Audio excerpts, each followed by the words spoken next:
بسم اللہ میں صرف دو ممکن ہیں، دو معانی بسم اللہ الرحمن الرحیم میں ممکن ہیں، صرف دو معانی ممکن ہیں 9 میں سے۔ مررتو بزیدن، میں زید کے پاس سے گزرا، الصاق کے معنی میں بھی با کے معنی آتے ہیں، ابتدا کے معنی میں بھی آتے ہیں۔ بسم اللہ الرحمن الرحیم میں یا ابتدا کے معنی میں ہے، یعنی شروع کرتا ہوں اللہ کے نام سے جو رحمان و رحیم ہے، اور با استعانت کے لیے بھی آتا ہے، عربی میں استعانت یعنی مدد کے لیے بھی آتا ہے، مدد مانگتا ہوں اللہ کے نام سے جو رحمان و رحیم ہے۔ بس صرف دو معانی بسم اللہ میں ممکن ہیں، 9 میں سے صرف 2۔ تمام شیعہ سنی علماء نے لکھا ہے کہ 9 میں سے صرف 2 معانی ممکن ہیں بسم اللہ الرحمن الرحیم میں، 7 ممکن نہیں ہے، صرف 2 معانی ممکن ہیں۔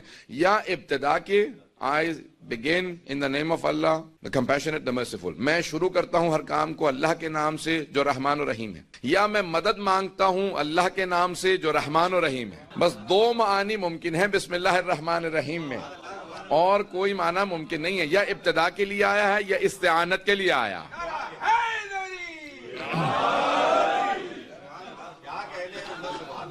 کچھ لوگ پہنچ گئے ہیں، باقی حضرات کو مجھے پہنچانا پڑے گا۔ اب سب کی توجہ میرے ساتھ رہے، سارے مجمع کی توجہ ہو۔ ایک بہت بڑی فلسفے کی کلام کی بحث ہے جو 1000 سال سے زیادہ پرانی بحث ہے، 1000 سال سے پرانی بحث ہے، آج تک باقی ہے۔ میں اس بحث کو پیش کر رہا ہوں، سب کی توجہ ہو۔ شیخ طوسی کی تفسیر ہے جنہوں نے حوزہ علمیہ نجف اشرف کی بنیاد رکھی تھی، التبیان فی تفسیر القرآن، 10 جلدوں میں تفسیر ہے۔ اس کی پہلی جلد میں جو سب سے پہلی بحث ہے مقدمے کے فوراً بعد، وہ انہوں نے بسم اللہ سے متعلق بحث کی ہے، اور وہ ہے اسم و مسمہ کی بحث۔ اور مجھے پوری امید ہے سب لوگ اس کو غور سے سنیں گے اور سب سمجھیں گے۔ میں آپ کو یقین دہانی کرا رہا ہوں کہ میں جب پیش کروں گا سب سمجھ جائیں گے، اگر نہ سمجھیں تو اشارہ کر دیجیے گا، میں اور وضاحت کر دوں گا۔ اسم اور مسمہ کی بحث۔ اسم اور مسمہ، اسم کہتے ہیں نام کو، مسمہ جس کا نام ہو، نیم اینڈ دا نیمڈ۔ اسم یعنی نام، نیم، اور مسمہ دا نیمڈ۔ نام ہے سید علی رضا رضوی، میں مسمہ، یہ وجود مسمہ ہے، اور نام میرے والدین نے رکھا علی رضا رضوی۔ توجہ ہے، اسم بدل بھی دیں تو مسمہ وہی رہے گا۔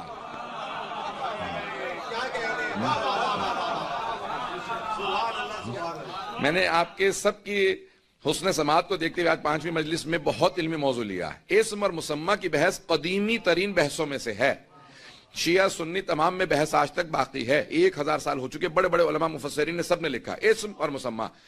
بھائیوں کی بحث یہ ہے کہ اسم عین مسمہ ہے، عربی کے الفاظ ہیں تو وضاحت کروں گا۔ اسم عین مسمہ یعنی اسم نام اور مسمہ ایک ہی شے ہے۔ ہمارے علماء کہتے ہیں نہیں، اسم غیر مسمہ ہے، اسم اور ہے، مسمہ اور ہے۔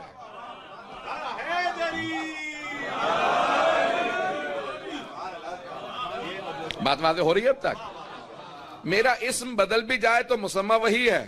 میں اپنا فیصلہ کروں، والدین نے نام رکھا تھا علی رضا رضوی، میں نام بدل رہا ہوں حسن رضا رضوی لکھ رہا ہوں، حسین رضا، جو بھی نام بدل لوں گا وجود وہی رہے گا، مسمہ وہی رہے گا۔ ہم سب نے فیصلہ کر رکھا ہے کہ بھئی یہ پانی کو پانی کہتے ہیں، یا آگ کو آگ کہتے ہیں، فائر کو آگ کہتے ہیں اردو میں۔ آج سب فیصلہ کر لیں کہ نہیں، آج سے آگ کو ہم پانی کہیں گے، مسمہ وہی رہے گا، اسم بدل جائے گا۔ کبھی ایسا نہیں ہوگا کہ مسمہ بدل جائے، آگ وہی رہے گی، بھڑکتی رہے گی، پانی نام رکھنے سے پانی نہیں ہو جائے گی۔ پتہ نہیں کتنے پہنچ رہے ہیں۔ اسم اور ہے، مسمہ اور ہے، اسم عین مسمہ نہیں ہے۔ اگر عین مسمہ ہوتا، عین مسمہ ہوتا، if it was exactly the named, if name was exactly the named، اگر اسم اور مسمہ عین ایک ہی ہوتے تو جیسے ہم کہتے آگ تو زبان پہ آگ لگ جاتی، جبکہ آگ کہنے سے زبان کو کچھ نہیں ہوتا، اس کا مطلب ہے اسم اور ہے، مسمہ اور ہے۔ میں تو دلیلیں دے رہا ہوں۔ اس کے جواب میں بھائیوں نے ایک اور بحث کو پیش کیا، وہ کہتے ہیں نہیں، جیسے ہم کہتے ہیں نا حلوہ تو منہ میں پانی آنے لگتا، اس کا مطلب ہے اسم عین مسمہ ہے۔ ان کی بھی بحثیں سن لیجیے، یہ بات نہیں کرنی چاہیے کہ اپنی بحث تو اچھی انداز سے پیش کر دیں، ان کی بحث کو ہم بالکل ایسے پیش کریں کہ کوئی نہ تسلیم کرے، تو ان کی بھی سن لیجیے۔ وہ کہتے ہیں نہیں، جب کہتے ہیں نا حلوہ تو فوراً منہ میں پانی آنے لگتا ہے، اس لیے اسم عین مسمہ نہیں۔ اگر حلوہ کہنے سے حلوہ منہ میں آتا تب اسم عین مسمہ ہوتا، لیکن حلوہ کہنے سے پانی آتا ہے، حلوہ نہیں۔ توجہ ہو اگر بات واضح ہو رہی ہو. اب یہ کلام کی فلسفے کی پیچیدہ ترین بحث ہے, جتنا ہو سکتا ہے میں آسان بنا کے پیش کرنے کی کوشش کر رہا ہوں, اگر چل رہی ہو بات.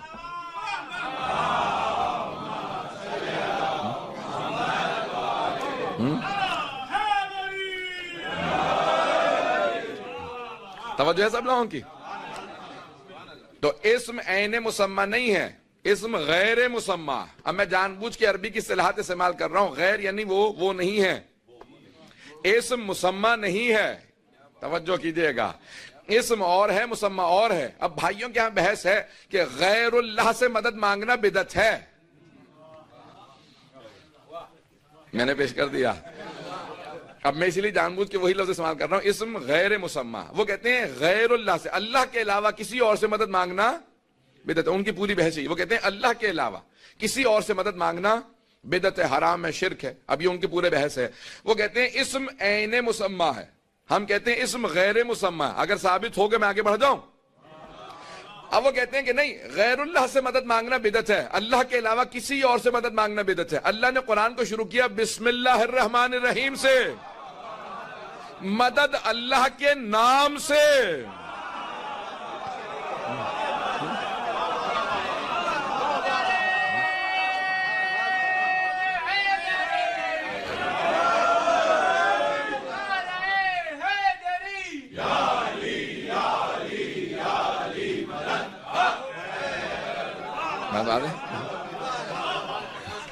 تو اب اللہ نے قرآن کو شروع کیا بسم اللہ الرحمن الرحیم سے, مدد اللہ کے نام سے, اللہ کے اسم سے, اللہ سے نہیں.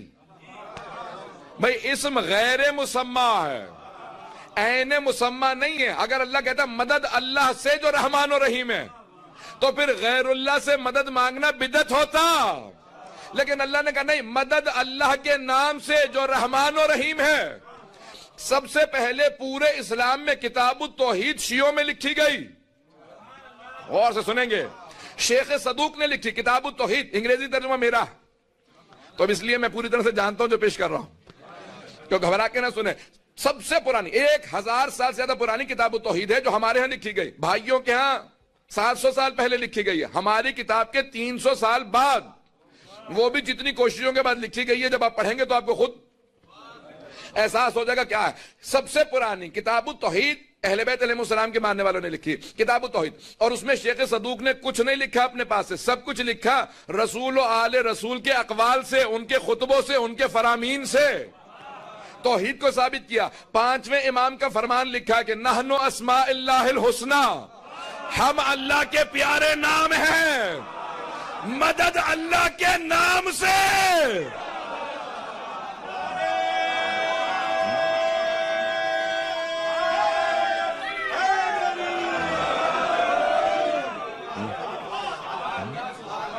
مدد اللہ کے نام سے جو رحمان و رحیم ہے. امام نے فرمایا نحن اسماء اللہ الحسنى, ہم اللہ کے پیارے نام ہیں. کہا اب آئیں, چھٹے امام کی حدیث ہے, باب 15واں باب ہے. امام سے پوچھا گیا کہ مولا قرآن میں آیا وجہ اللہ, اللہ کا چہرہ ہے, ید اللہ, اللہ کا ہاتھ ہے, رجل اللہ, توجہ ہے, عین اللہ, لسان اللہ, اذن اللہ. گھبرا کے نہ سنیے گا خدا را. ذرا بھائیوں سے پوچھے کہ اس کے معنی کیا. وہ کہتے ہیں کہ اللہ نے جب کہہ دیا چہرہ تو اللہ کا چہرہ ہے, قیامت کے دن دیکھ لو گے. عین اللہ, اللہ کی معاذ اللہ آنکھ ہے, اللہ کی زبان ہے, اللہ کے کان ہے, اللہ کا ہاتھ ہے. ید اللہ فوق ایدیہم, اللہ کا ہاتھ سب ہاتھوں سے بالاتر ہے. کہ جب روز قیامت سب ہاتھ اٹھائیں گے, اللہ ہاتھ اٹھائے گا, اللہ کا ہاتھ سب سے اوپر ہوگا. میں اپنا عقیدہ نہیں پیش کر رہا ہوں, غصے میں مجھے ایسے لوگ دیکھ رہے ہیں. تو بھائیوں نے یہی لکھا کہ ید اللہ, یہ قرآن کی آیات ہیں, اس کی تفسیر کیا ہوگی. اللہ کا ہاتھ ہر ہاتھ سے بالاتر ہے. جب روز قیامت سب ہاتھ بلند کریں گے, اللہ ہاتھ اٹھائے گا تو سب سے اوپر اللہ کا ہاتھ ہوگا. اب معصوم سے پوچھا, چھٹے امام سے پوچھا گیا, مولا یہ اتنے اللہ سے متعلق اعضاء پیش کیے گئے ہیں, وجہ اللہ کہا, عین اللہ کہا, لسان اللہ کہا, اذن اللہ, اللہ کا کان ہے, ہاتھ ہے. کہ کیا مراد ہے؟ کہ اللہ نے کچھ ایسی مخلوقات کو خلق کیا کہ جنہیں اللہ اپنا چہرہ بھی کہتا ہے, وجہ اللہ بھی کہتا ہے, عین اللہ بھی کہتا ہے, لسان اللہ بھی کہتا ہے, اذن اللہ بھی, ید اللہ بھی. دیکھتا ہے ان کے چہرے سے, جسے وہ پسند کرے اللہ اسے رضی اللہ کہتا ہے. جب وہ یا علی۔ جب وہ سنتے ہیں تو اللہ ان کا سننا پسند کرتا ہے، جسے وہ قبول کر لے اللہ انہیں قبول کرتا، ان کے ہاتھ سے عطا کرتا ہے، ان کے ہاتھ سے مدد کرتا۔ توجہ ہو، توجہ ہو۔ کہا یہ تمام ایسی مخلوقات ہے، کہا مولا وہ کون ہے؟ کہا نحنو ہم، وہ ہم ہیں جن کو اللہ نے وجہ اللہ قرار دیا ہے، اذن اللہ قرار دیا، عین اللہ قرار۔ گھبرا تو نہیں رہے ہیں؟ کہ وہ ہم ہیں جنہیں اللہ نے وجہ اللہ قرار دیا۔ عزیزان گرامی، اب سب کے سب افراد بیٹھے ہوئے ہیں یہاں پہ، اب اگر افراد ہمیں پہچاننا چاہیں تو ہمارے چہروں سے پہچانیں گے۔ میں اپنی ابا کسی اور کے دوش پہ رکھ دوں، لوگ کچھ سے دیکھیں گے، کہیں گے نہیں مولانا ہی ہیں، جب چہرہ دیکھیں گے تو پہچانا جائے گا۔ ہر انسان چہرے سے پہچانا جاتا ہے۔ اللہ نے کہا میری معرفت حاصل کرنا چاہتے ہو انہیں دیکھ لینا، جب میرے بنائے ہوئے ایسے ہیں تو سوچا خالق کیسا ہوگا؟ کہ خالق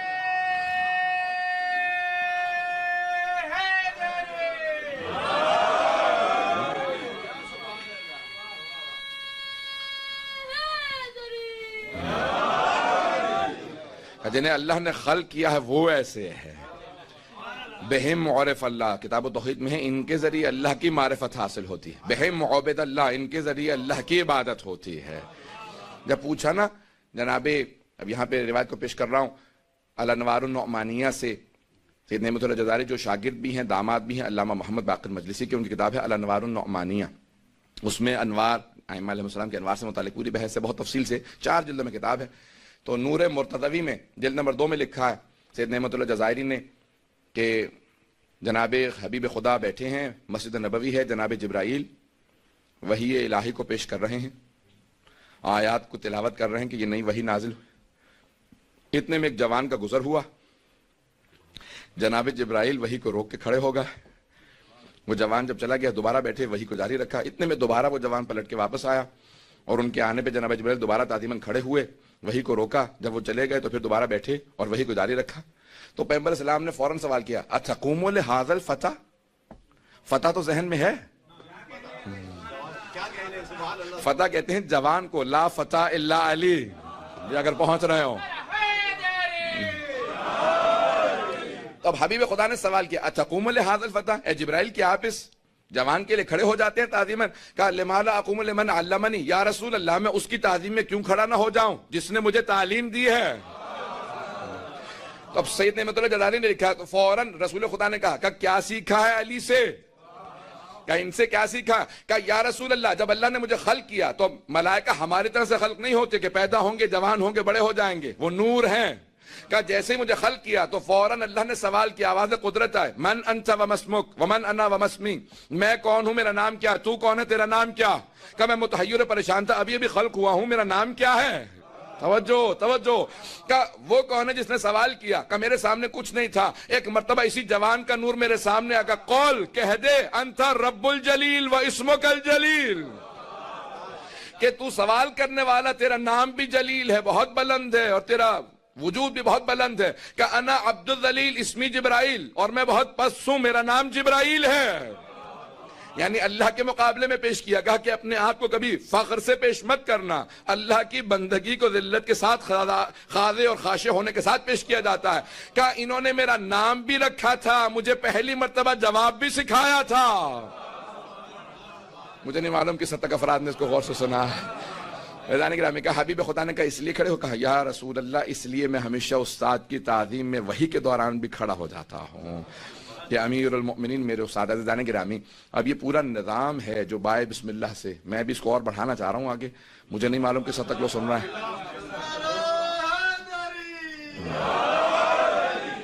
میں نے وعدہ کیا تھا کہ الجہر بسم اللہ الرحمن الرحیم، مومن کی علامات میں سے علامت یہ ہے کہ بسم اللہ الرحمن الرحیم کو ہمیشہ بلند آواز سے پڑھے۔ جتنی امیر المؤمنین کے بغض رکھنے والوں نے بسم اللہ کو حذف کرنا چاہا اتنا ہی ہم اس پہ تاکید کرنے پہ تیار ہیں۔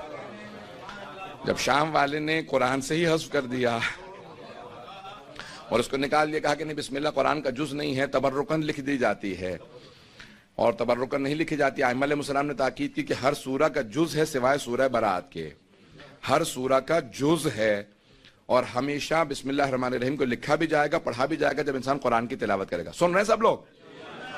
تو پوچھا گیا بسم اللہ الرحمن الرحیم شروع کرتا ہوں یا مدد مانگتا ہوں اللہ کے نام سے جو رحمان و رحیم ہے. میں بھی تفسیر کو آگے پیش کرنا چاہ رہا ہوں, اگر سب کی توجہ میرے ساتھ ہوگی تو میں بات کو آگے بڑھانا چاہوں گا. صلوات پڑھیں محمد و آل محمد پہ.